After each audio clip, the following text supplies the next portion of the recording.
So box.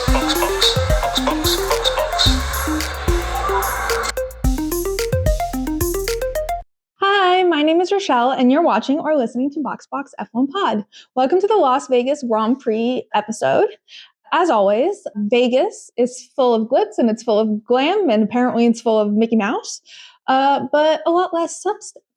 And I know we've been really spoiled with like action-packed races the last couple of weekends, but despite the race not being as exciting as we've become accustomed to, there was still a lot that happened, particularly in the first lap and after the race, way after the race, because the FIA, I don't even know what was going on, but way after the race, there were things that happened that had huge implications on the World Drivers' Championship and like who will be our champion. It could literally be anyone at this point, specifically 3 people. It could only be 3 people, and some more than others. But anyway, I'm very excited to discuss all of it. But as you can see or hear, when I tell you right now, I'm not cooking this week because what do you even cook for Vegas?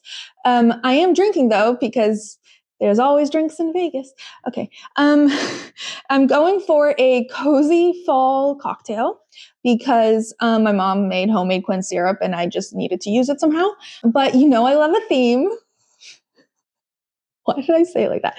I love to have an F1 theme to my food and drinks. So I will be making a cocktail called the Quintessential McFizz.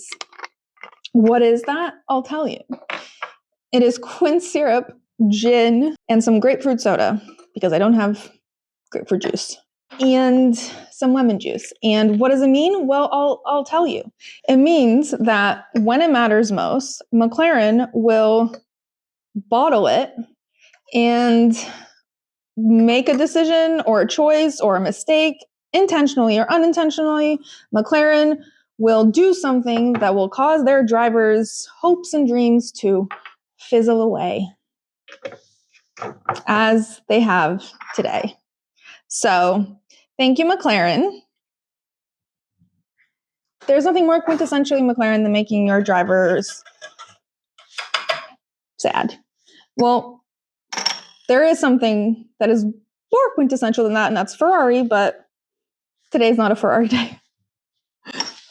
So, cheers to McLaren fucking up their drivers' hopes and dreams once again.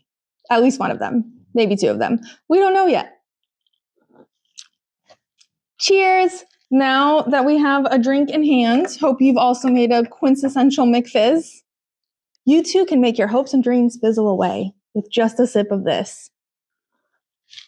But it's so good you won't even care. Anyway, let's dive straight into the race with the digital warm-up. Lap one, F1 news. So Doriane won the F1 Academy World Championship. She is a driver for Mercedes, and it was so wholesome to see her celebrating with Susie, with Toto. Oh my God, there was such a cute moment where when she won, she like ran into Toto's arms and he like lifted her up like it was a sports movie. It was so cute. And then it was also really nice. George also came to the ceremony, I think, or like after she won. But Mercedes also posted a clip of everyone, all the engineers and the drivers watching the race in the room, you know, where they do all of the strategy stuff. You know, where they all sit with the headphones. Anyway, it was a video of Kimi literally losing his shit watching the race. He just kept swearing. He's like, oh my God, that was so close. Like he could not calm down. He's like, I need to go take a nap. It was a lot for poor little Kimi, but it was really cute to see them all supporting her. I really hope that F1 Academy becomes more prominent and more intertwined with the F1 world, but more so, I hope that we see girls go through the feeder teams more prominently. Just make it a more even divide because girls are small, which F1 drivers need to be. So in theory, we are much more, not me, other girls, definitely not me. women are much more set up to be small, agile, and to be able to be strong without getting too much muscle mass, which is like the biggest concern of all the drivers all the time, is being a certain weight. And like, I feel like girls are much more adept at being small and nimble and strong and powerful without it being tipped over too much. So I think F1 was kind of made for women, honestly. Fans and drivers. That's neither here nor there. All right. This is not really F1 news, but it's based off of news from last week, or 2 weeks ago. The penalty that Oscar received in Brazil, where he got a 10-second penalty when no one really thought it was his fault, except for apparently McLaren. A lot of the drivers have spoken out saying that he shouldn't have deserved that. Carlos was very vocal about it, saying that they need to schedule like an urgent meeting with the FIA, because anyone who knows racing knows that Oscar shouldn't have gotten that penalty, which I thought was interesting, that a lot of people are saying that, and the only people not saying that were McLaren. Again, going back to my point that I think feeling more support from his team, I think Oscar's mental struggles are coming from lack of internal support versus pressures from the external world, I think. But again, all conjecture. I have no way of knowing if that's true. Lap 2, off-track F1. So first I want to start with some of the comments made by the CEO of a Ferrari last week. His name is John Elkann, in regards to the team's performance in Brazil, where both drivers DNF'd. And he went on a whole rant about how Brazil was such a huge disappointment and how people need to step it up. And I think the part that specifically triggered a lot of people was him saying that the drivers, aka Lewis and Charles, need to talk less and focus on driving. This caused, of course, an uproar amongst most people.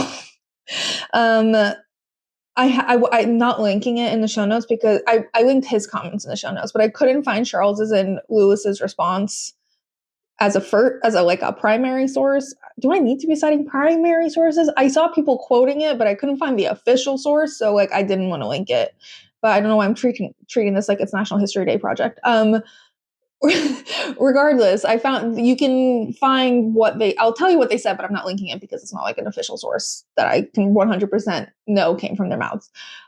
Charles gave his usual spiel, is like, I know John and I know what he meant, and like blah blah blah blah blah, like we're all united and like committed to making this happen.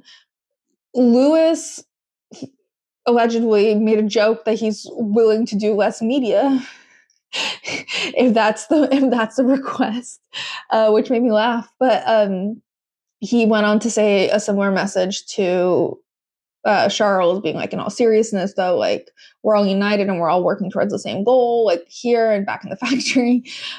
He loves a factory. Lewis loves a factory callback. Not like a callback like we're calling back a product, but like a callback like bringing it back to the factory. Anyway, I don't know why I'm over explaining that. So the drivers gave their standard PR answers, but I did love Lewis throwing in a little joke about doing less media. Gunther made some comments saying like, obviously he's the head of the organization, so he can say whatever he wants, but to say any of that about specifically these two drivers is insane, because Charles has given literally his life, his soul, his everything to Ferrari. He bleeds red. Well, we all bleed red. Okay, that was a bad example. Charles is, when I met, Ferrari through and through. One of the main talking points every time something goes wrong at Ferrari is that, why has Charles signed his life away to this team? He is wasted there. They're not maximizing on his potential, and they're not giving him the tools to perform to his best ability. They're wasting away a 7-time world champion. It's also just like very Ferrari. In this case, I would like to say that this man, John Elkann, is very fit to be head of Ferrari, because there's nothing Ferrari loves to do more. There's nothing Enzo Ferrari did better than to assign blame to everyone but himself and the team. The car is never the problem at Ferrari, ever. You insult the car, you're out of there. That is never the problem. it's Charles chatting shit about Ferrari. Has Charles ever said a negative word about Ferrari? Ever? I don't think I've ever heard him say anything negative. I think the worst thing he's ever said about Ferrari is that they wouldn't let him do his own clothing line, which, by the way, he now has. So everything else has been very personal. Like when he's upset with the car, he's always like, I wish we could do better. I'm so sad about my performance. Like he really never, ever, ever shits on the team. It's honestly crazy behavior coming from the head of Ferrari to say that about these two drivers. No driver has ever given so much to a team than Charles. He's like the freaking Little Mermaid. He's like given his life and soul to Ursula, the big, aka Enzo. The big bad Ferrari entity that will like hold him hostage forever due to his emotional trauma. Like it's just like ridiculous to say this. Maybe you can say it about Lewis, who has been sad at every media thing, but like Charles has also been sad, and also Lewis is always thanking the whole team. He's never thrown the team under the bus. And to say that a 7-time world champion needs to drive more is stupid. And to say Charles is not trying is equally stupid. I am stupid. That's actually about John. Anyway, moving on to actually Carlos Sainz, who was asked about it this weekend. And he was like, do you have anything to say? Do you think like the drivers need to stop talking? And he was like, I am the frog meme drinking the tea. I have nothing to say. He's talking about the Kermit the Frog meme where he's just like sipping tea, where he's like, he's got a lot of thoughts, but he's not going to say them. Probably because he thinks he's going to one day return to Ferrari. And also because everything he has to say is not good. He's not, it's not like positive sentiment that he's keeping to himself. He is keeping negative commentary to himself. That's all I gotta say. Anyway, let's move on to some off-track activities. Oh wait, speaking of Carlos and Ferrari, during the fan stage event, he was asked what it feels like to be the the last driver to win for Ferrari, and it was it was silent for a second as he went. Like everyone laughed and everyone, you could tell that he's like thinking like, what am I supposed to say that? And then he goes, good. At least he's honest. He's an honest king. It probably does feel good to be the last Ferrari driver to win for Ferrari. But then he obviously goes on to say this, like obviously nothing to do with Lewis or Charles. I've been rooting for them from day one. Like, yeah. So he like, it wasn't from that, but like, yeah, what is he supposed to say? It feels bad to be the last Ferrari driver to win. All right, moving on to off-track activities. Kimi Antonelli watched Jannik Sinner win in Turin at the Open. And they took some pics together because Jannik has a like super subtle F1 brand partnership where people are claiming that every F1 shout out is actually just like a brand partnership requirement. I don't think it is. I think Jannik Sinner likes F1 not as much as his brother, which was the last time we got this F1 shout out. But it was cute to see him take a little selfie with Kimi and just like some Italian athlete power. Speaking of drivers at sports, Carlos Sainz and his girlfriend Rebecca and Lando, though he was sitting a couple rows down or a row down in the suite, were at the Raiders football game for Monday Night Football. I don't think he even got like a little sign on they like panned to him and like focused on him. But I don't think there was a sign, unless I'm crazy. Though I didn't watch the game, so I could have shown it another time. In other news, there's been some drama with Franco and Lance. Apparently, Franco criticized Lance about his driving in Brazil, to which Lance Stroll, the silent Canadian who doesn't talk to anyone or say anything ever, clapped back and said, maybe he's frustrated and angry with life. He has 0 points.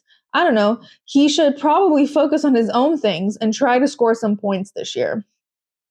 Damn, Lance. Let's see more of that energy. Honestly, let's see any energy from you because I know what it's like to be introverted and not want to be around people and not want to talk and not want to do any of that stuff. I totally get it. But he is like alone all the time. Like this sport has made him quite a recluse. And I feel really bad for him Like, he doesn't seem happy ever. Ever. But it's nice to see some spark in there, to know that there's still like blood pumping and heart beating. Oscar accidentally reshared a post on Instagram that was all about how the team favors Lando. He was asked about it in the media. It was deleted later. He was asked about it in the media, and he was like, I haven't reshared anything, so if that's what people saw, it was an accident. I think people did math on it, and the time at which it was reshared, he would have been in the car. Although I don't know how you find the time a post is reshared, so I don't know how accurate that mathematics was. But it's also just not Oscar's vibe to do that. And your finger slips. I've reshared so many posts, and I go and I'm like, I didn't reshare any of this. And it's just like, when you're scrolling, you just accidentally click that reshare button, and that bubble pops up now that didn't used to be there. So like, everyone knows if you reshare something. You don't have to like do a deep dive to figure out who has reshared.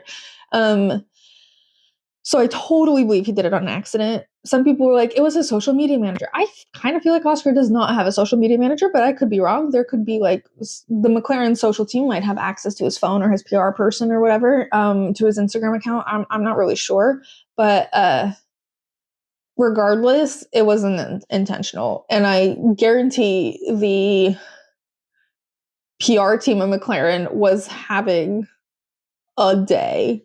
That must have literally thrown them all, like, chaos. Full chaos erupted when one of them realized what Oscar had liked. Panic set in, disaster struck. It'd actually be quite funny to have a view into the PR team seeing in real time that Oscar has reshared a post about how the team favors Lando over him. It would be pretty funny. Racing Bulls posted a video of, they've, as usual, been killing it with the social media game. Everything that is produced for Racing Bulls or their partners featuring Isaac and Liam has just been 10 out of 10. They're such a good content creation duo. It was actually really funny. There was Liam's girlfriend posted a video of her trying to make him do a TikTok, and he's like, I do this all day. All I do is make TikToks. I don't want to make another TikTok. That was pretty funny. But anyway, they posted a video of Isaac lying in the position that Rose from the Titanic was lying when Leonardo DiCaprio drew her, like on the side with her head propped up on her hand. And Isaac goes, I want you to draw me like one of your French drivers. And all the comments were like, this is 100% Isaac's idea. Probably.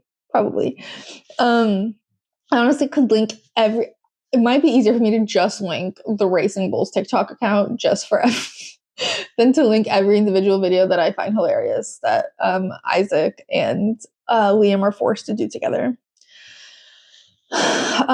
Speaking of social media admins, the Mercedes admin asked Toto Wolff if I don't know where this came from, asked Toto Wolff if he was Team Jacob or Team Edward. And Toto looks dead straight into the camera and goes, I'm Team Carlisle. And then an edit of Carlisle follows. What I want to know, was that answer fed to him? And if so, what was Toto's reaction to being told that he is not Team Edward or Team Jacob, but in fact Team Carlisle? Did he ask follow-up questions, or did he just go with the flow? Has he seen the video? If he didn't know about it, has he seen the video and then had follow-up questions about who this Carlisle man is that has an edit Pope after him talking about him? And if that didn't happen, and he did know who Team Edward was, who Team Jacob was, what are his thoughts on the Twilight franchise as a whole, and how did that come about? How did Toto Wolff watching Twilight come about? And can we do a live reaction, please?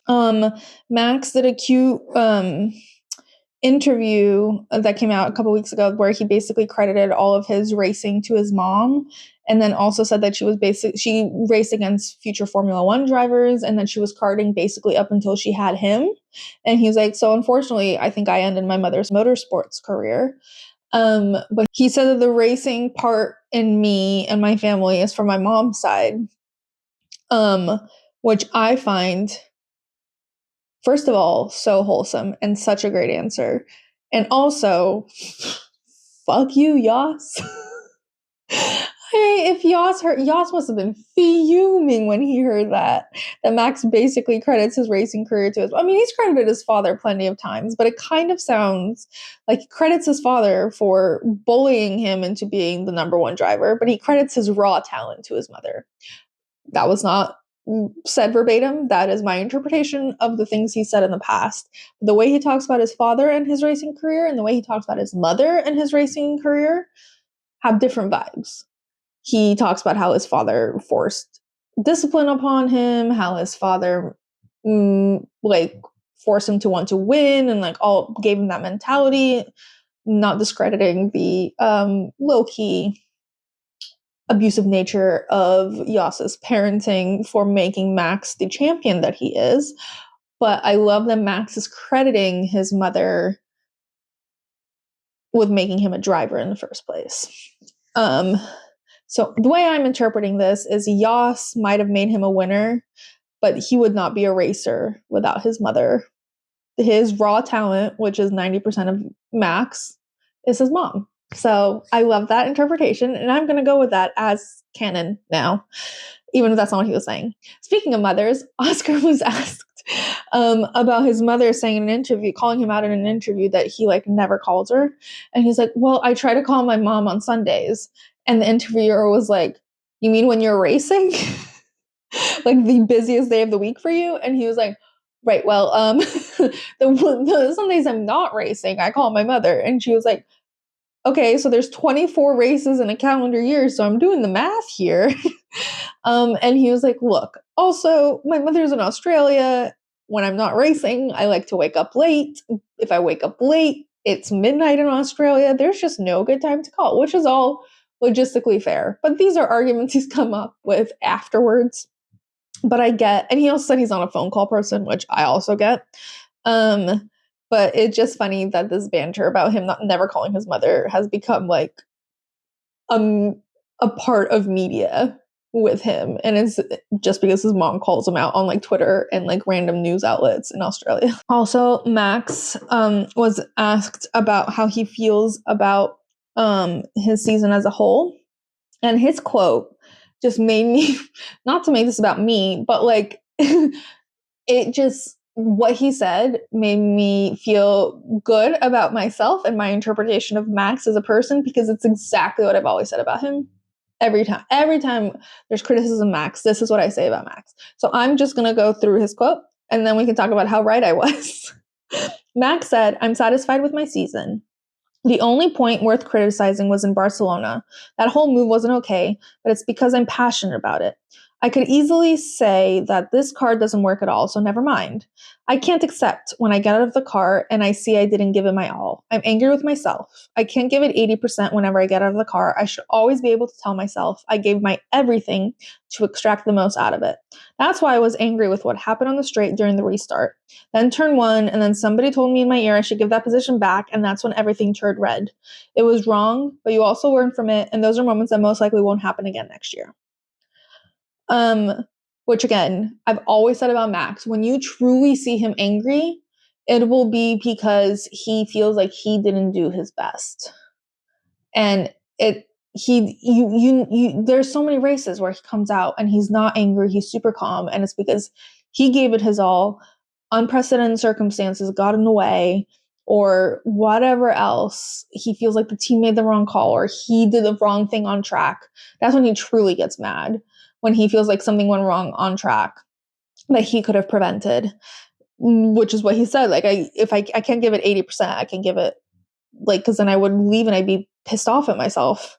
And I think it's commendable of him. I think he said it then, but commendable of him looking back on it, that his one true regret this season is not the car doesn't work that well. Not like I finished 6th or 7th. It was his lapse of judgment on track when he got so angry and just made a stupid move.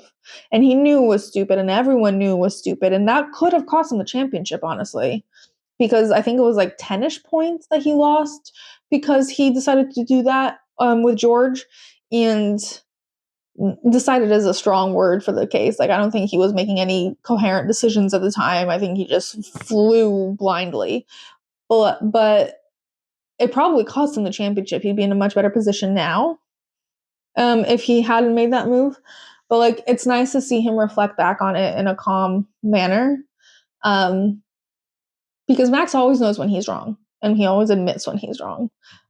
He might come off stubborn and like full of himself and like whatever else, but he's never like that. His angriest moments are when things could have been prevented on his end. That's when he gets like the angriest. All right, moving on from how well I know Max Verstappen, who I've never met. Lewis and Charles were doing a lot of media this week. Everyone was doing a lot of media, but there was one media when they were asked what their pre-race meals were. And Lewis was like, I get so mad sitting across from him, watching him eat like a giant bowl of pasta and just like carb load. And I have to sit there, drink the stupid smoothie because I'm too heavy.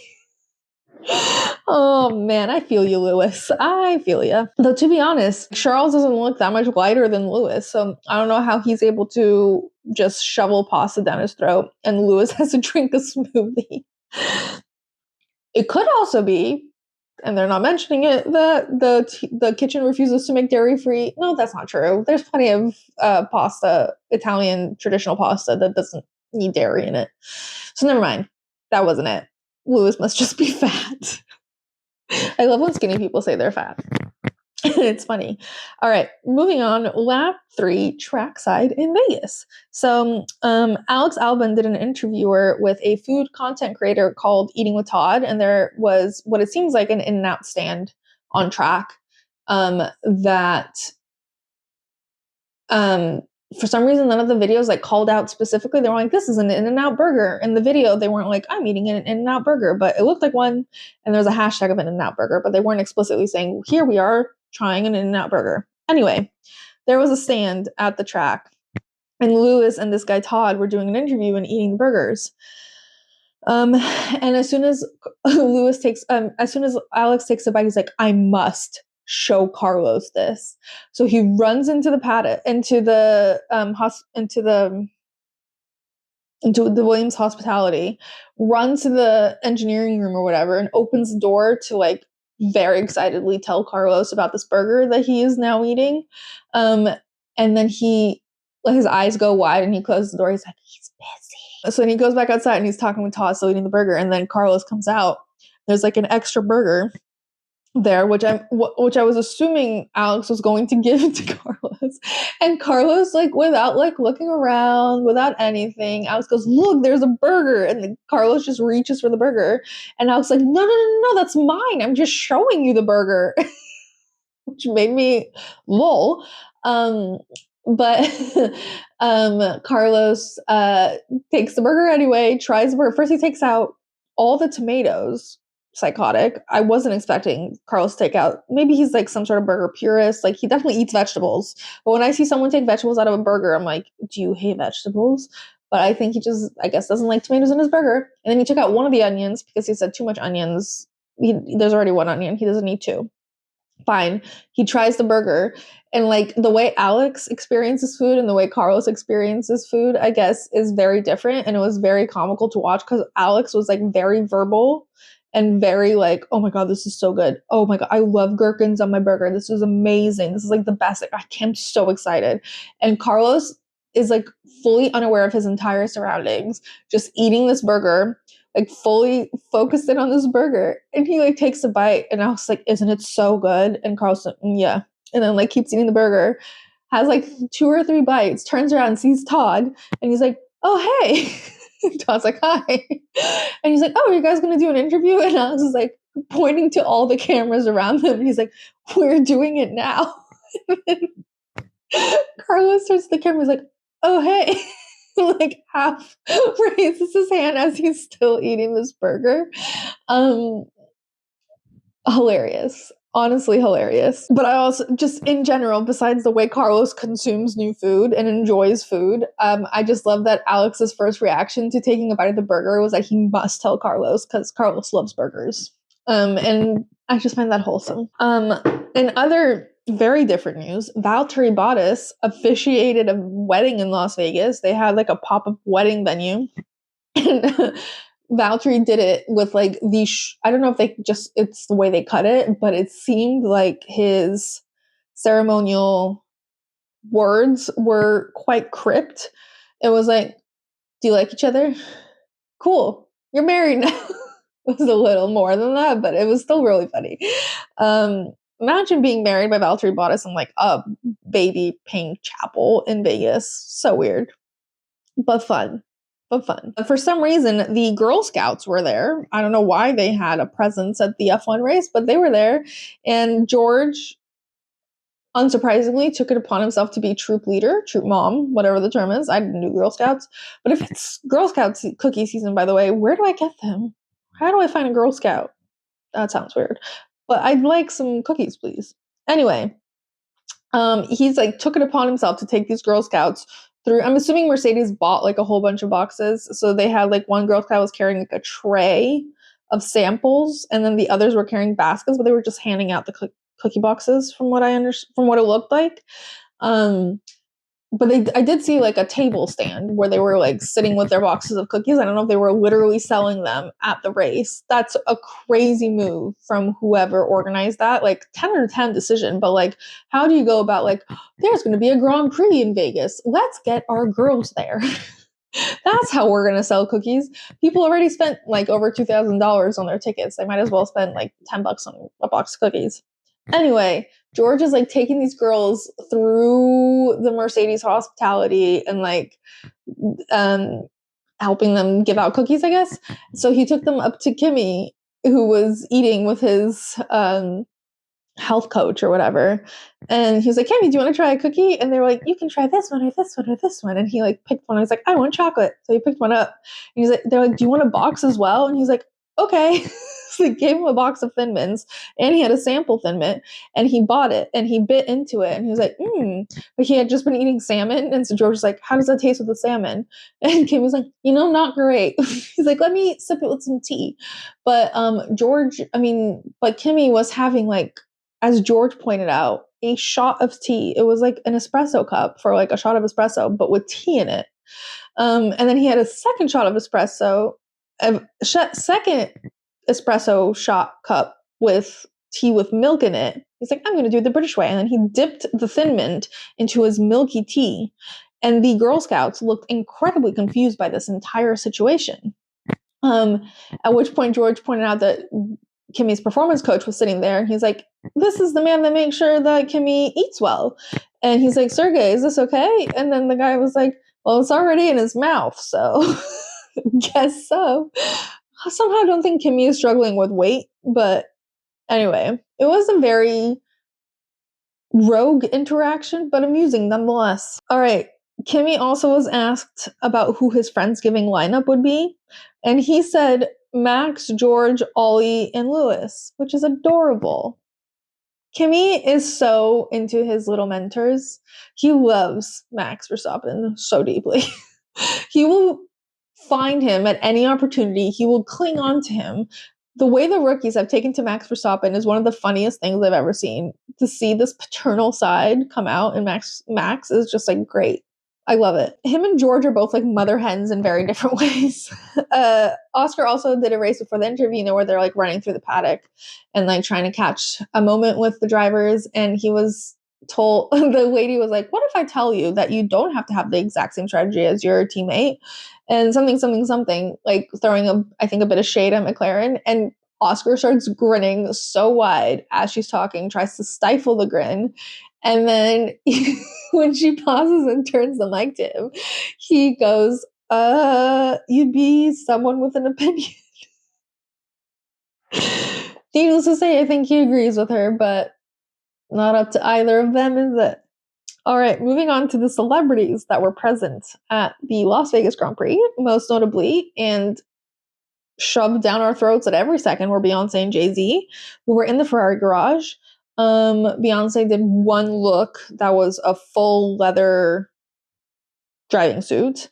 I think it was a callback to her 2009 appearance at a Grand Prix, but either way, it was a lot. And Lewis did a hot lap with her and Jay-Z individually. They both did a separate hot lap, which I don't know if the full videos of those are going to be released, but they looked stressed, but also excited. Beyonce was like shrieking, which I think is the most I've ever heard her speak. And then at the race, she had another full Ferrari fit from the label, the Ferrari fashion label. It was like a full red leather jumpsuit, but like short jumpsuit, and then like a jacket. She looked really cool, but like it was a lot. It was a lot. Yeah. It's like I'm imagining someone showing up to like a fencing match dressed like the fencers, but it was a fashion statement. Speaking of fashion, Cynthia Erivo was there. They had her do like a segment where she ranked the drivers singing, and it was all of them singing from their cars, and it included Lando's "It's Friday Then," Saturday, Sunday, what? And then it included Jenson Button singing, I don't remember what. It included Seb singing "We Are the Champions," I think, and maybe Jenson was singing "We Are the Champions." Seb was there, Jenson was there, Fernando was there. Lando was there, Carlos was there singing "Smooth Operator," which she did not rank high, but she liked the song, so she gave him she said he wasn't singing very well. And then the last one was Max singing "Viva Las Vegas," and she was like, I can hear melody in that, and she gave him the highest score, and I thought that was incredible, and I thought this was a great segment, and we should do more of that. And I want also to see the drivers reacting to her rating them. Maybe a live situation. Cynthia Erivo was also doing the intro for the Sky F1 broadcast, and they made it like this incredibly dramatic thing where she's giving this monologue about friendships and like being tested and how someone might be deemed wicked, et cetera, et cetera. And it's like panning from her talking to like an edit of all the driver rivalries / friendships over the years. It included Seb and oh my God, what's his name? Mark Webber, Seb and Mark Webber. It included Lewis and Max. It included, of course, Lewis and Nico. And the prominent duo was, of course, Oscar and Lando, because I guess they're the most timely. But like, to me, based on her monologue and based on the fact that I'm assuming they were trying to reference the Glinda Elphaba friendship to rivalry pipeline, the only people that should have been in that edit is Nico and Lewis Hamilton. That should have been an exclusive Nico and Lewis edit. Like, they're so for good coded, and it will be something that just like I can see Nico just watching on repeat. It would have been his favorite piece of content ever. He'd be hate watching it. Lewis would have seen it, enjoyed it, but like never acknowledged it. Like, they're so for good. Like, even though it seemed, I think, I don't know who's Elphaba, who's Glinda. I'm not going to get into that, but like, it's still very much like that. They were the closest friends, I think, out of all of these partnerships that were showcased here. So that felt the most relevant. And also, Brosades is such a thing. They definitely can make. I wonder if there is a for good edit to Brosades. Should look into that. Anyway, they really used Cynthia for all they could. They really pumped content out of her. On the grid walk, we saw Hunter and Tara Woodhull, the Olympians. He's a Paralympian and she is an Olympian in track and field. And I don't remember. He runs and she falls on her butt, but like on purpose. I wasn't meant to be offensive. I forgot what her thing. Long jump? I think it's long jump. I'm not sure. Anyway, they're both Olympians. And Tara, of course, love her. She is a Max and Yuki fan, and Hunter's a McLaren fan. He didn't get a chance to clarify the details of his fandomness. who McLaren, why McLaren, et cetera, et cetera. So I'll give him the benefit of the doubt because I do love them so much. But he is a McLaren fan, but she's a Max and Yuki fan, so we're all good. Joshua Pierce, aka Damson Idris from the F1 movie, was there, and he was very excited to be back. Also gave Carlos Sainz a shout out, and I just love that he's a Carlos Sainz fan. And I'm now wondering if he's the one who requested that line in the movie where he's at the club and a girl starts flirting with him and goes, "Wait, oh my God, are you a Formula One driver?" And he's like, "Yeah," and she's like, "Can you introduce me to Carlos Sainz?" I kind of feel like that might have been his request. Anyway, Louis Tomlinson was there. Oh, Terry Crews was also seen on the grid walk. He had a quick chat with them, and of course, we'll see him a bit later after the race. Louis Tomlinson was there. He gave out the pole tire to Lando specifically, and as we all know, well, I don't know if everyone knows, but he is a big Lando fan, and he also did a concert on Saturday night or Friday night, qualifying day. Whatever. Logan Learman was there. I think he was a guest of Heineken, but he did like a full profesh video because he's apparently obsessed with F1. Posted it on his Instagram. It was pretty great. The whole cast of the Samurai Champloo was there basically, but separately, Conrad, the actor that played Conrad, and his girlfriend were there, as well as Steven, the brother, and his girlfriend. They came as a foursome, and then Jeremiah was there as well, but separately. Weird. And just in general, there was I blinked the carousel. There were so many celebrities I couldn't even keep count. Before I forget, Catherine Zeta-Jones and Michael Douglas were also there, who are huge, consistent F1 fans. I remember I think it was in Monaco last year. Maybe it was this year. I can't remember. No, maybe it was last year. Michael Douglas was there alone. And Brundle came up to him on the grid walk, and he was like, "How are you doing?" And he immediately goes, "Catherine is filming for Wednesday, so it's coming out in September, and she couldn't make it." And then Brundle's like, "No, I was wondering how you're doing. How's it going?" And I just love that he launched into information about his wife. I love that. But Catherine Zeta-Jones also waved the checkered flag at the end, so that was exciting. Anyway, with that very long celeb roundup, that concludes the digital warm-up. On to analysis. So before we hit quali, in FP2, there was a loose drain cover that ended up causing the session to be red flagged.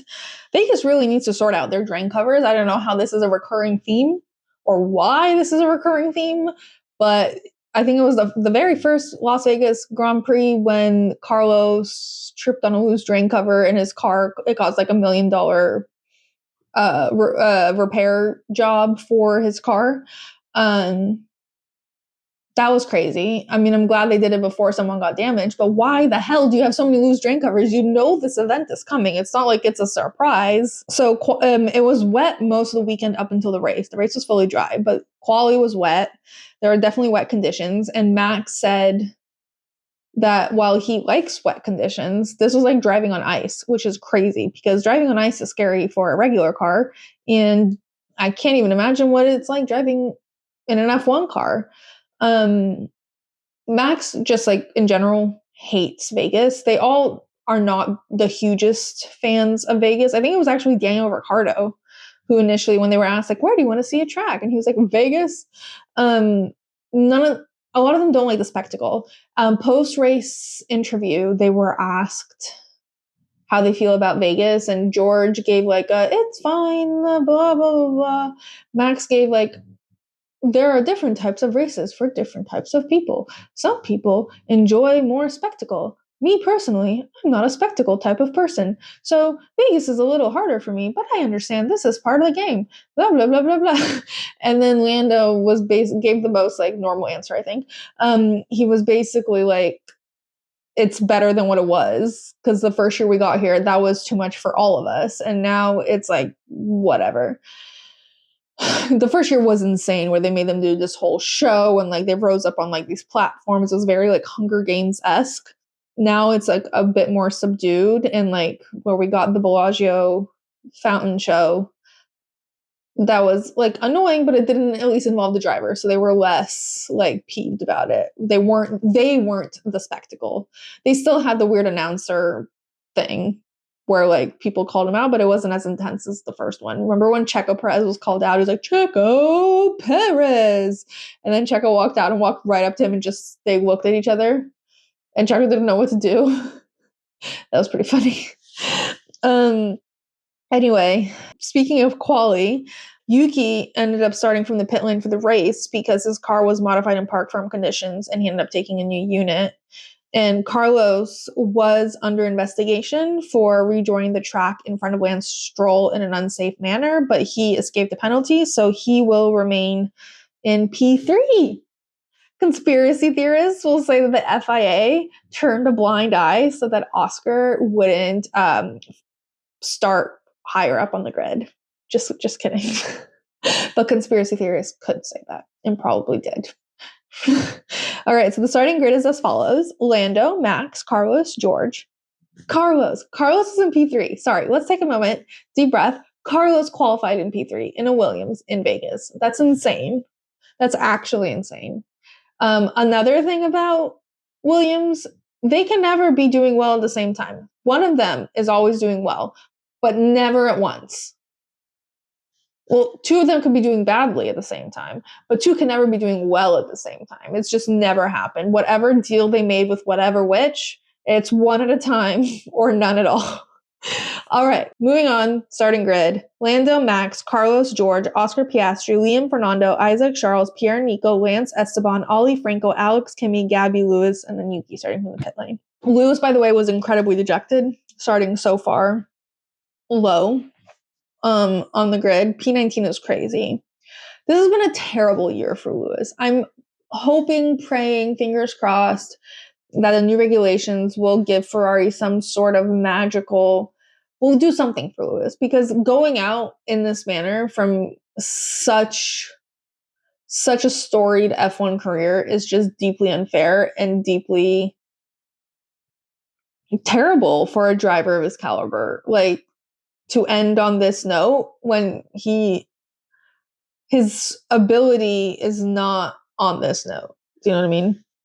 All right, moving on to the race. So at the start, Lando takes off and he almost seems like he got away and he had a decent start, but then Max just shoots ahead of him.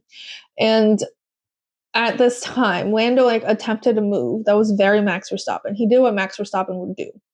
But in a Lando fashion, he backed out at the last minute, which allowed Max to do what he does best and shoot forward. I think it was David Coulthard. There was a quote from David Coulthard that was basically like, Lando attempted to play Max's game, but he actually doesn't know the rules of Max's game, so he just couldn't do it. Which is basically the story of Lando's life. I will give Lando the props that usually this scenario where he attempts a move that's like bold, but he fails at it, results in him going way down the pecking order, or like DNFing or crashing or just like a whole host of things. And he kept his cool, his composure, and he kept going on. It caused him to lose 2 positions, but he made his way back up. Not that it mattered in the end, but he did really well considering, which definitely shows his growth. In the past, this would have derailed him. It would have been a whole situation, but it shows he's really learned how to keep his composure and his cool in stressful situations. And I think that's a lot of power to him and shows why he's doing so well in the second half of the season. It's not just luck, much as I wish it was. It's not just luck. It is talent, and it is the thing that I've always said he lacks in, which is learning from his mistakes. Did he make the same mistake again? Yes, but he made half of the mistake. He didn't make the whole mistake. He recovered and he continued with a sound mind without being frazzled. He just continued to drive well. And in the past, this would have really thrown him through a loop and it would have just ruined his whole race. And it hasn't. So we really are seeing growth in Lando, and it's not just like a streak of good luck. He's genuinely learning, growing, and improving as a driver. And that's wonderful to see because it feels deserved. It feels like he's earned the position he's at right now. which is all you want from a driver. At the same time, when Lando loses a spot to Max, George also shoots ahead of Lando, so now Lando's in P3. So the original order was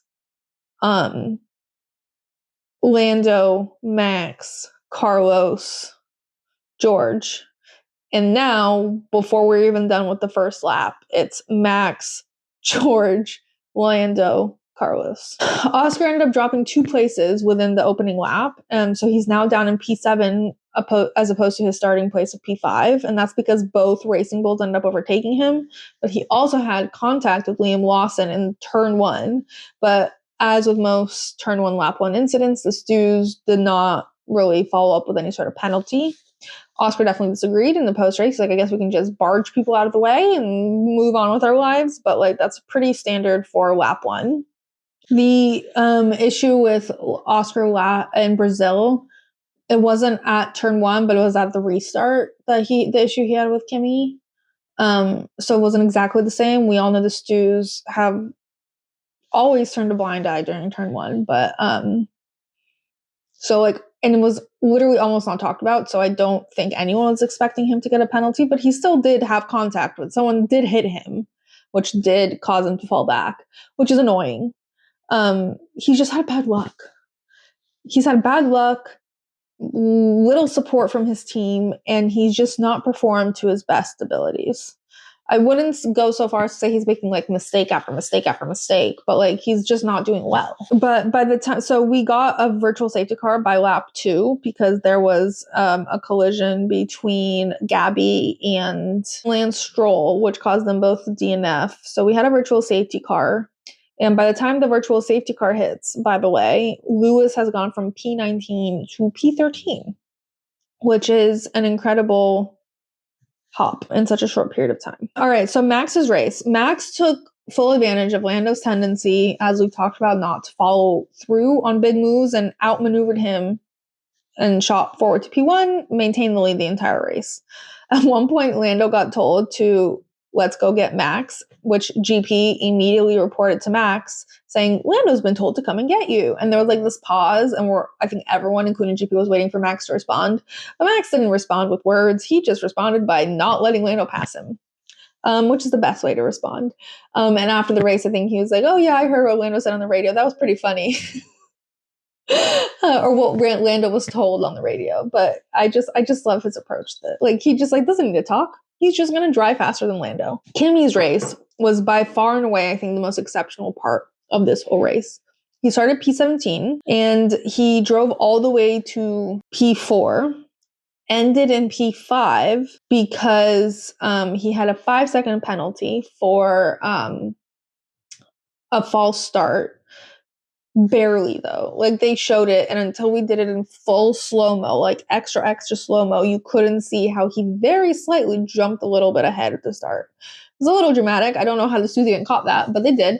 So he got a 5-second penalty. Everyone was confused, including Kim. He's like, I don't think I moved. And he literally barely moved, but he did move. It was a mistake. He got a 5-second penalty, and kudos to him. He managed to drive fast enough so that only one driver went ahead of him at the end of the race. So he finished P4, but he swapped with Oscar, who ended P5. So the end result, before any additional rulings, was that Oscar finished in P4 and Kimi finished in P5.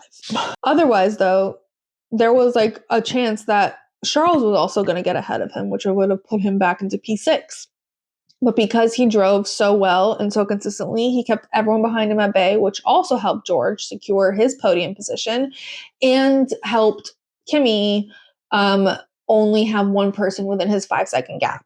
So great driving from Kimi, literally so good. He's a little rookie. From P17 to P4 is wild behavior, like in a best way possible, like such good driving. Like cool, calm, collected, under control, like knows what's going on in front of him, knows what's going on behind him, like just 10 out of 10 work from Kimi. And I'm so glad that he's having like a bit of a redemption arc, because it would have been horrible if his like stint of poor races in the middle of the season happen towards the end and would carry that vibe over into the next season. But because he's ending on a pretty good high, basically 2 podiums in a row, I'm hoping that will give him the confidence to like really perform next year. A couple of other moments to talk about. Alex had an incident with Lewis, which required him to get a new front wing. And in addition to that, he had no radio the entire time he was racing. The radio was not working. So he was flying blind, basically, and which caused a whole host of other issues.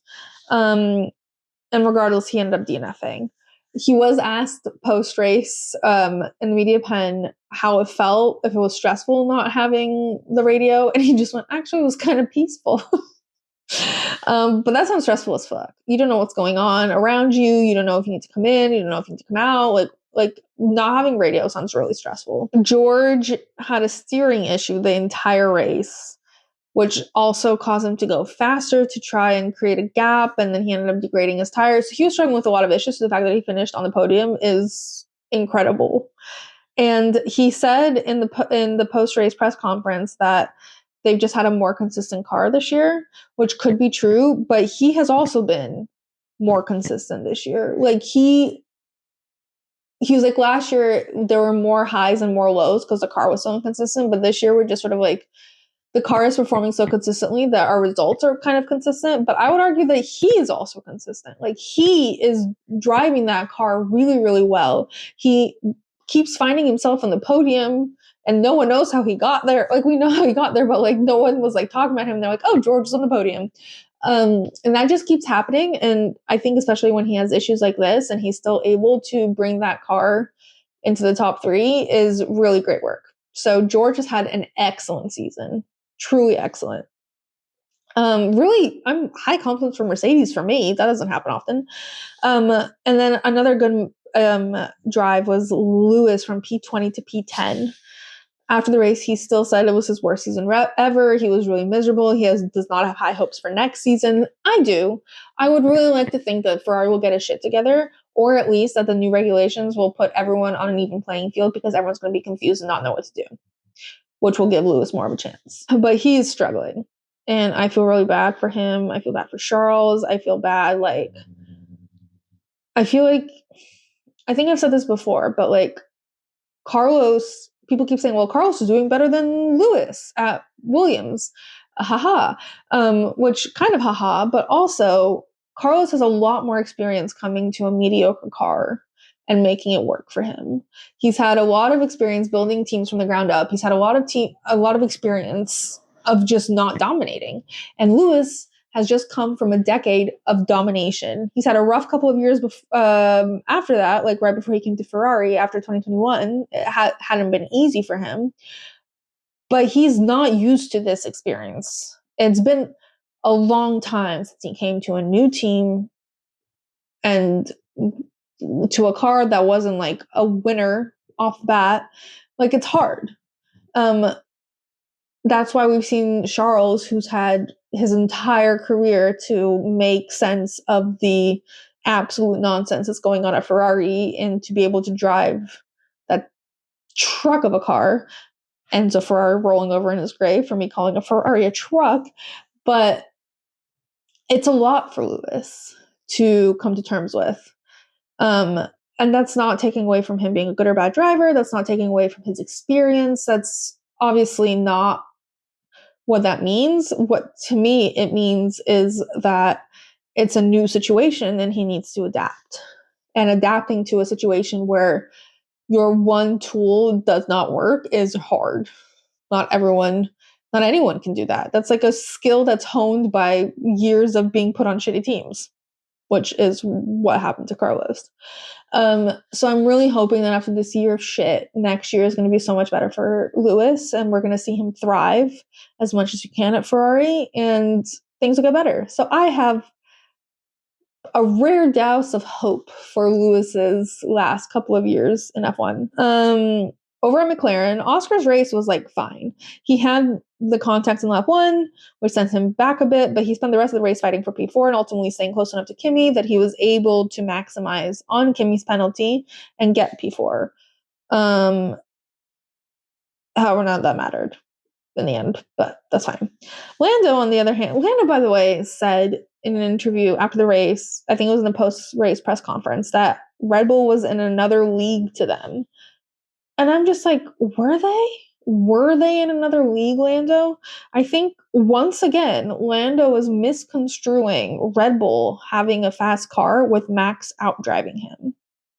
Lando attempted a Max-style move in turn 1 and ultimately couldn't follow through, which, despite there not being a catastrophic ending to that, like him not bottling the whole thing, which is what I talked about a little bit earlier, he salvaged it and he still did a fantastic race. But despite that, he still kind of fucks up a move that he was trying to make, a bold move he was trying to make. And despite it showing his growth and that he is able to finish races really strong despite minor setbacks, like, it does show that he's still capable of making mistakes and having moments of doubt. And Max's favorite meal is other drivers having moments of doubt and making small mistakes. And that's why this always goes the exact same way. Other than that, though, Lando had a pretty good race. Except I do want to point out, this is not on Lando. At one point, Lando's engineer asked him what he wanted to do, and Lando said, whatever we need to do to make this happen. And then his engineer goes, well, in that case, just do more. Just do more. Sir, I was thrilled that Lando attempted a move, failed, but persevered and ended and was like in second position. I was thrilled that that's where we were at. You should be too. You should not be encouraging your driver to be more reckless or make another crazy move for the sake of winning when he doesn't need this win to win the championship, which should be your ultimate goal. And for some reason, it's not for McLaren. McLaren doesn't see, like, Zach Brown did a podcast a couple weeks ago in between the last 2 races. And I think on the podcast, he said, like, our ultimate goal is not to win the driver's championship. If we had to decide between 2 drivers to win the driver's championship, we would choose none. He went really hard in on that, like, that belief and that approach. And like, it's really weird. But the driver's championship, for some reason, doesn't seem to be a priority for McLaren. When Lando's engineer tells him to just do better, do more, to a driver who's notoriously struggled with moments of doubt and like pressure and like all of these things and like panic moves and bad moments when he thinks he needs to do something crazy, like, to say that to Lando, I think, is crazy. Obviously, it went well. Lando ignored it and just carried on. But like, and I don't know if it was a joke, but like, I feel like you shouldn't say that on the radio. That's not the time to joke. Like, just do more is a crazy thing to say to your driver in the middle of a heated race. Just saying. The commentators, on the other hand, are very impassioned about the World Drivers' Championship and very impassioned about it being Lando that is World Drivers' Championship. I think this time, I don't think Brundle was there, but I think it was Crofty and Jensen Button, both of whom were like creaming their pants at the thought of Lando winning this championship. Jensen was like, I was a boy from Somerset, and Lando's a boy from Somerset, and together we can be champions that are from Somerset. Chill. Truly, the entire F1 Sky team is just like obsessed with Lando winning the driver's championship, and they're not even disguising it well. Like, there is no one else they want to win this championship besides Lando Norris. Well, I guess Lewis, but Lewis is not in contention. So anyway, moving on to the biggest drama of this whole race weekend is the McLaren disqualifications. So during the last half of the race, lap and a half of the race, Lando had significantly slowed down because it seemed that he was running like very light on fuel and they needed to have enough left for the FIA to do their checks at the end. So he was doing like an intense lift and coast, like very Ferrari-esque lift and coast. Like, it would give them a run for their money how much he was lifting and coasting here. So when the race was over, rumors started flying about that there was going to be some sort of potential disqualification, and then McLaren was going to be under investigation, and everyone assumed that there was something wrong with the fuel. but there wasn't because he finished the race and like he had enough. He was lifting and coasting enough to make it through. And then lo and behold, it was a double disqualification for plank wear, which no one saw coming. McLaren's explanation was like there was a lot of extenuating circumstances during this weekend. There was rain, it was ice, it was almost icy. It wasn't icy, but it was getting there. It was really cold. There was red flags that they weren't into. There was like they like came up with a laundry list of reasons of why this could have happened, but it didn't happen to any other team. It only happened to them. You can't always anticipate these things, but like as a now constructor winning championship team with 2 drivers in contention for the drivers championship, you need to be better than this. You are not just flying by the seat of your pants anymore. Like there's so much on the line here. And you make this mistake, and granted it is a mistake, but you guys should have tried harder. Like you just let both of your drivers down. Both of them at the same time. Hence, McFizzle. Just like fizzling, all the hopes and dreams fizzling away. And what's left? Max Verstappen just rising up to the top. Ready to snatch it all. Like McLaren, if this driver championship is lost, it will be McLaren's fault. And I will also say that even if they win, one of the drivers wins. Obviously, only one can win. If they both lose, it'll be entirely McLaren's fault. If one loses, the other losing, I would still blame McLaren. They're like my number one enemy at this point. They're on my list. They're fucking up left and right. All right, post-race, the fountain show came out of nowhere. I don't know why I kept seeing Mickey Mouse conducting a fountain show. From what I understand, this is recorded in advance, but they made us all watch it. Everyone is sitting in America. It's like 11 p.m. In Europe, it's like 4 a.m. Everyone wants to go to bed or go back to bed. And they're making us watch this stupid Bellagio fountain show directed by Mickey with like fireworks and I don't know what else. Like there was like a car in the sky. I don't even know how they made that. Like lasers, I guess. I don't know. Was it necessary? Why was Disney so involved? I know they have some sort of partnership for next year, but I watched it on Disney Plus. Is that why it was available on Disney Plus? I thought it was because of ESPN, but there was so much Mickey and Minnie happening. Anyway, I found the fountain show entirely unnecessary, but it's Vegas. Woo, glitz and glam.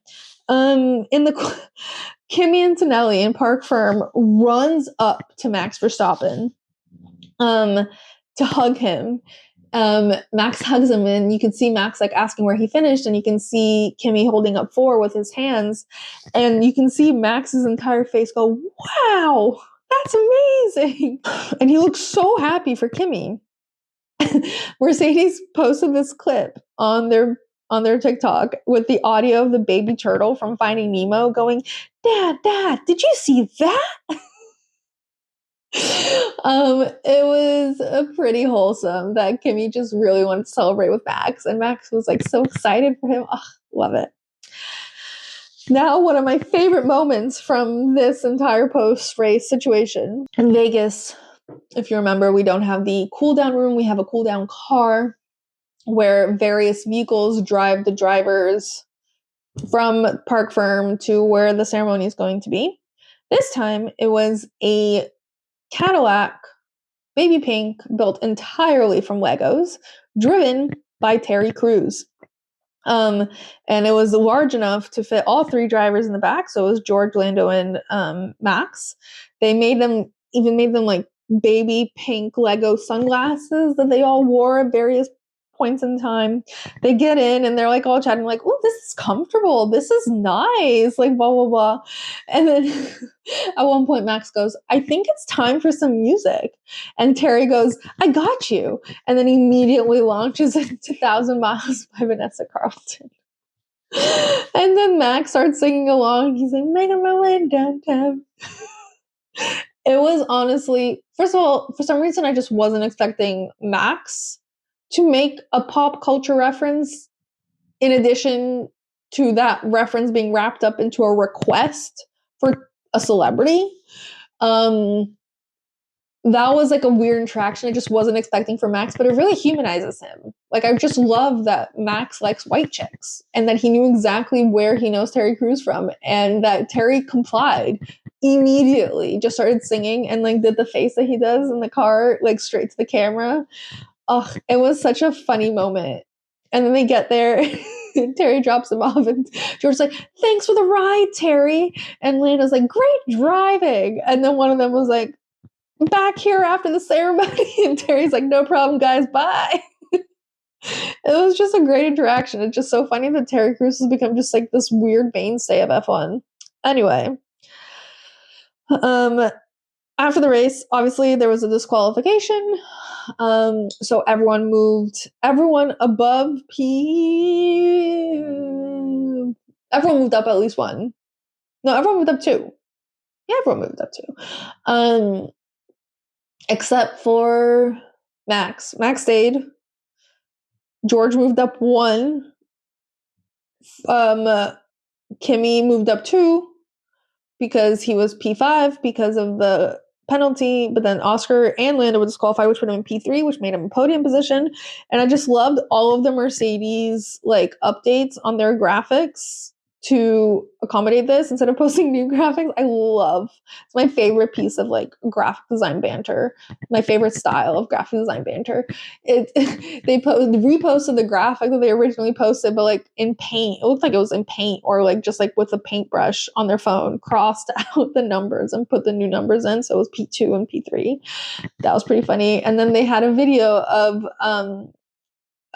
Kimi holding up some sort of plaque showing that he went from P17, showing how many places he made up. So from P17 to P4 is 13 places.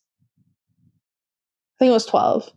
And it was making up 12 places, and then it was like cross that and put like 14 or 13 or whatever the new number is. And it's just Kimi holding this, and it's just like this like painted on like cross out. It was really funny. Anyway, GP went up on the podium with them. And Max there were no rookies to give their moment to, so Max just immediately poured the entire bottle on GP's head. Loved it. Speaking of GP though, in Park Ferme, Max had run over to GP. He was standing on the side. He doesn't always come out, but he came out here, and they were talking to each other because I think there was something Max tried to say to him on the radio, and GP was like, don't say it over the radio. So he like runs over to him, and they're both covering their mouths so the camera can't pick up what they're saying, and like having this entire conversation with a hand over their mouths. And I just like really want to know what they were saying that was so gossipy that it couldn't be picked up by cameras. I want to know what they were saying. What was this post-race gossip sesh? Also post-race, in the Park Ferme interviews, it was in front of the Bellagio fountain with David Coulthard and Sam Worthington. I don't really know why, but it was the two of them interviewing the three podium finishers. And Lando swore on national TV. He was like, "Yeah, I fucked up." And David Coulthard's like, "You can't say that here." And then Max's whole face was like, "Oh, he swore." He didn't say he swore, but that's what his face was saying. And then George grabs the mic and he's like, "That's a fine." Oh, it made me laugh. Because Lando initially said, "I effed up." And then he decided to redo it for some reason, grabbed the mic back, and he's like, "Well, I said I fucked up." Just really wanted to emphasize it there. All right, race results. Keep in mind that originally Lando finished second and Oscar finished fourth. Lando went through all the post-race podium stuff, the cool-down car, the podium, the post-race interviews, etc., the post-race press conference. But he and Oscar have now been disqualified, which means that they are not in the places they finished it. In fact, they're not there at all. Everyone moved up. So the race results are as follows. Max, George, Kimi, Charles, Carlos, Isaac, Nico, Lewis, Esteban, Ali, Alonso, Yuki, Pierre, Liam, Franco. And then DNFs are Alex, Gabriel, and Lance Stroll. And then disqualifications are Lando and Oscar. Tragic. But the driver standings now, with those disqualifications, are Lando Norris with 390, Oscar Piastri with 366, and Max Verstappen with 366. Oscar is only ahead of Max Verstappen because he's had more race wins. So, but they are equal in points. And we don't really care about the rest. No one gives a shit at this point. I'm not good enough in math to figure out the various scenarios that play out in Oscar or Max's favor. It is certainly not going to be easy, but it is definitely going to be easier than it was like 12 hours ago when Lando had finished second. Now, we're headed into the final 2 GPs, which includes 2 races and a sprint. I think Lando is able to finish second in all of those and still win the championship. But he could finish below second, and Max could win all of them, or Oscar could win all of them. Oscar and Max basically have the same work cut out for them, and Lando has to suffer. And both Oscar and Max really need the support and team spirit of every other driver on the grid to really, really help them out and take some of those key positions away from Lando. What that requires is for Oscar to perform. We're leaving America, which he really fucking struggles in. Like, that's not his vibe. He did great in the other Arab tracks, so I'm hoping that Qatar and Abu Dhabi he's gonna randomly start shining again. I'm hoping Max will be Max, and I'm hoping Lando will be Lando of yore. I just don't want him to win this championship. I'm so sorry. Anyway, driver of the day, Max Verstappen officially. I think it should have been Kimi, personally. Not that Max didn't have a good drive, but Kimi's was exceptional. Kimi going from P17 to P4, being slotted down to P5 and then back up to P3, just like 10 out of 10 work from Kimi. He's a little rookie, and he did this in a track no one likes. So go Kimi. The Dick in the Box. Let's go with our default setting of McLaren. By the way, how do you think McLaren is preparing for the World Drivers' Championship? Because, like, in theory, I guess before this qualification, I don't know if it can happen next week unless Oscar and Max DNF. But how has McLaren prepared for the World Drivers' Championship? Have they printed shirts for both Lando and Oscar? Does the Rebel print shirts for Max? Is F1 in charge of creating and distributing these shirts? Do they have all 3 options available? Like, what if McLaren's exclusively in charge, what if they only made like Lando shirts? That'd be pretty rude. Like, what's happening? How do you prepare for these situations? Because, like, I know, like, in a football team, like when they go to the Super Bowl, they can have like Super Bowl champion shirts made that they either use or don't use. But when one team has 2 options for the World Drivers' Championship, do they make both options just in case? That sounds horrible. It truly sounds horrible. Anyway, would love to know the logistics of how to prepare for 2 teammates being in contention for the World Drivers' Championship. If anyone has that very specific insight, please share. All right. Anyway, that's it for the Las Vegas Grand Prix. What a race, what a weekend, what a couple of races we have coming up. It all is still to play for. Well, not all. One thing is still to play for 3 very specific people, and anything can happen at this point. No, everyone thought Lando had it in the bag this weekend, and now we've just become a little bit more unsure. So until next time, until Qatar, can't wait to see what happens next. See you then. Box.